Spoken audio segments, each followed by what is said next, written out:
Well, hello there, friends. How are you? It is Thursday, the 7th of January in 2021, and I'm going to place here, I'll put this link, which is a discussion by three gentlemen about what actually happened yesterday.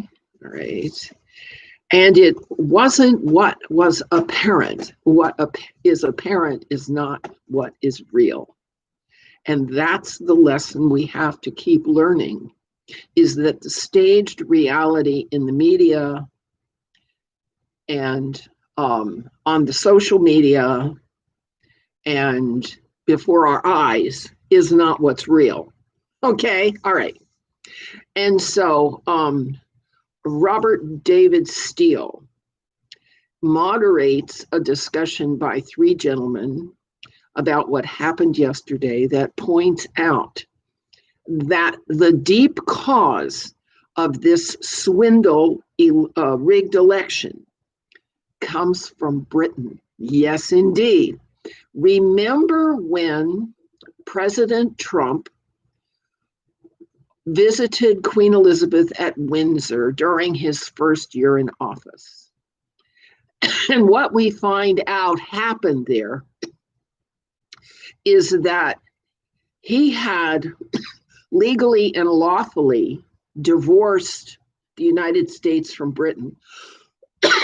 And he had taken some actions at the level of the Federal Reserve that disadvantaged the Bank of England. And so from that point on, Five Eyes, MI6, and Mossad were after him. Okay.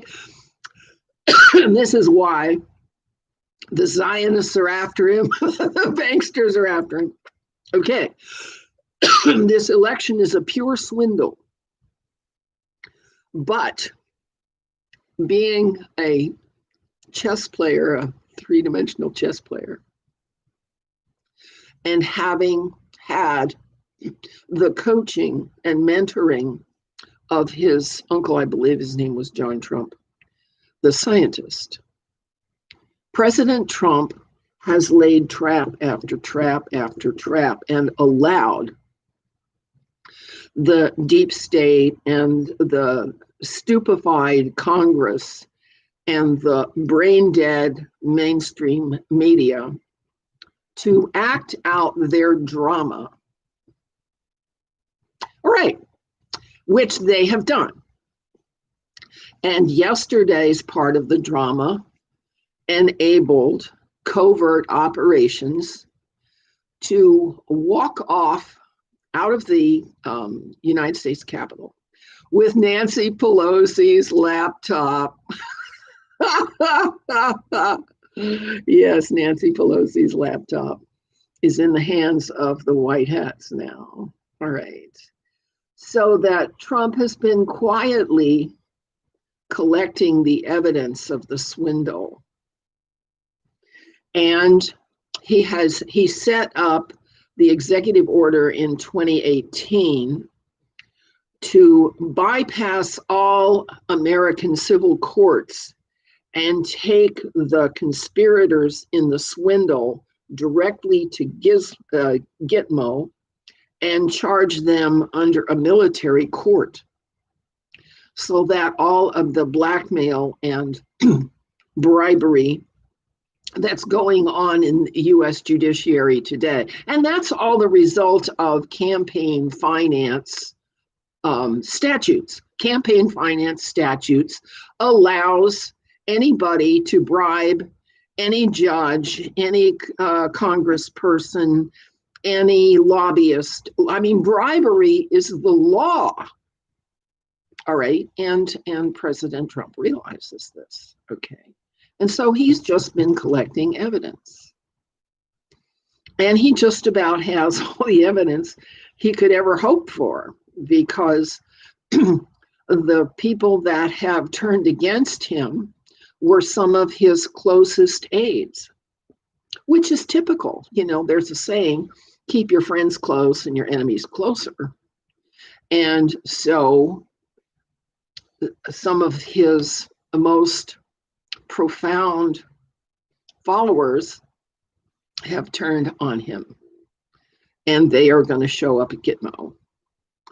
And the Democratic apparatus, which has utilized Dominion hardware and software to throw this election, which President Trump won in a landslide, the Dominion people are going to be subject to prosecution. The social media giants who are censoring everything the president says are going to be subject to prosecution.